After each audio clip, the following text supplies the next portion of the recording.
Olha, se você, assim como eu, integra o grupo de pessoas que discorda da forma como a Lei Rouanet funciona, os dados que eu mostrarei agora certamente lhe causarão uma grande revolta. Antes de mostrá-los, porém, eu preciso rapidamente resumir esse modo de funcionamento para que não restem dúvidas em relação a isso.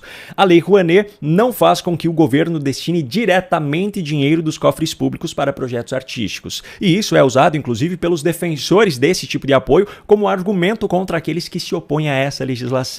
Só que, ao contrário do que dizem esses defensores, o dinheiro captado através da Lei Rouanet não deixa de ser um dinheiro do povo brasileiro que vai parar nas mãos de projetos privados. Isso porque o autor do projeto artístico, depois de receber a aprovação do Ministério da Cultura, capta recursos com empresas participantes e esses valores captados deixam de ser pagos em impostos por essas empresas. Ou seja, o valor que o governo autoriza a captação é uma receita da qual esse governo está abrindo mão, que, se arrecadada, poderia ter sido destinada a outras áreas, como saúde, educação ou segurança pública.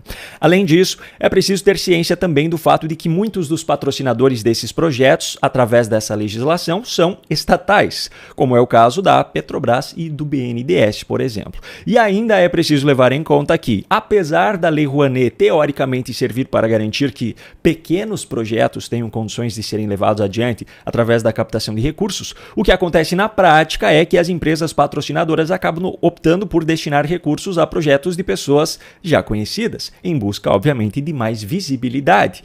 Alguns casos recentes tiveram grande repercussão, como o da atriz Cláudia Arraia, cujo projeto recebeu autorização de captação de 5 milhões de reais, e também o musical em homenagem à militante lulista Fafá de Belém, para o qual o governo Lula autorizou a captação de 8,3 milhões de reais. Esses são exemplos perfeitos de como essa lei tem servido, na prática, para patrocinar artistas que definitivamente não precisariam disso.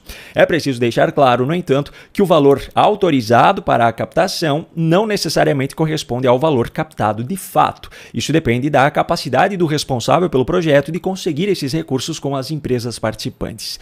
Enfim, sabendo agora como funciona essa legislação, vamos aos dados. No ano passado, 2024, o valor efetivamente captado através da Lei Rouanet superou a marca de 3 bilhões de reais, sendo assim um novo recorde de captação anual e um valor 28,3% maior do que o recorde existente até então, que foi no ano anterior, 2023, o primeiro ano de Lula no atual mandato. Só que os números iniciais de 2025 já mostram que esse recorde será mais uma vez quebrado e muito antes desse ano chegar ao fim. Veja só, em 2023 o valor captado nos 2 primeiros meses do ano foi de 36,2 milhões. No ano seguinte, 2024, o valor captado no primeiro bimestre já saltou para 50,7 milhões de reais. Agora, sabe quanto já foi captado nos 2 primeiros meses de 2025? 134,7 milhões de reais. Se 2024 já quebrou o recorde histórico, o que esperar então de 2025, se o valor do primeiro bimestre já foi quase o triplo do primeiro bimestre do ano anterior? E aí, você acha que é esse tipo de recorde que o Brasil está precisando bater neste momento? Bom, por falar em governo Lula, o próximo assunto também é sobre ele, só que dessa vez algo que não tem agradado nem um pouco o atual presidente. A pseudo-jornalista militante Daniela Lima, aquela que sempre tem informações diretamente de dentro do governo e que ultimamente tem feito declarações que certamente não foram bem recebidas por Lula, trouxe na manhã de hoje novos relatos de políticos ligados ao governo. A crise entrega por ela, dessa vez, é o fato de que Lula e o PT estão ficando cada vez mais sozinhos no governo, pois os partidos que compunham a sua base, em função do recorde de desaprovação de Lula nas pesquisas, já estão querendo desvincular suas imagens dessa gestão. A popularidade do governo é inédita. O Lula amarga uma avaliação negativa que ele jamais teve em todas as suas 2 gestões anteriores e nesta, inclusive, somada à pressão internacional, à questão do preço dos alimentos e agora vem também uma pressão política. Porque essa queda na popularidade... Contei para vocês na semana passada que vinha tendo um debate nos bastidores, porque o Centrão havia visto as pesquisas e perdeu o apetite por cargos. Então, a imagem é de que Lula havia perdido o timing para fazer a sua proclamada reforma ministerial, que nesse momento só contempla o próprio partido, o PT, e a esquerda.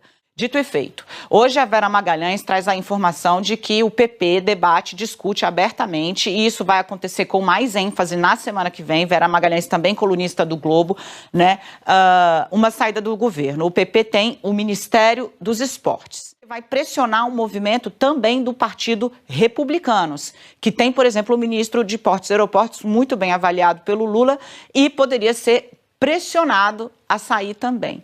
Esse movimento ampliaria a sensação de fragilidade do governo e da ideia de que é um governo que só fala para dentro, não consegue falar para fora. E também haveria uma pressão sobre um outro partido, o União Brasil. Só que tem um dentre esses partidos do velho centrão brasileiro que não larga o osso e, segundo as fontes consultadas pela pseudojornalista, segue abraçado a Lula. E as pessoas que são próximas ao presidente do PSD, Gilberto Kassab, garantem que ele não dará este tiro, digamos assim, na governabilidade do governo Lula. Manterá ali o seu apoio. Mas não pense que todas as informações trazidas por Daniela Lima a fizeram chegar a uma conclusão lógica, pois a militante e travestida de jornalista pode até largar a mão de Lula, mas a mão da esquerda ela não larga jamais.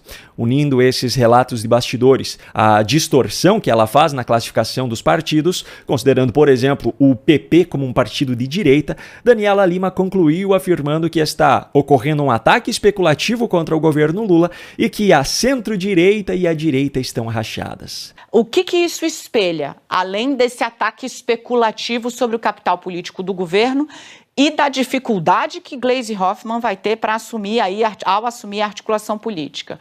A fragmentação da centro-direita. Vou pedir para a gente girar a outra tarja que a gente tinha. A centro-direita e a direita já está rachada para 26, e esse é um movimento muito claro. Ou seja, no fim das contas, ela ainda acha, ou pelo menos tenta convencer o público, de que a direita brasileira é que está sendo enfraquecida com tudo que está acontecendo dentro do governo Lula. Sinceramente, eu acho que isso aí já é um caso de internação.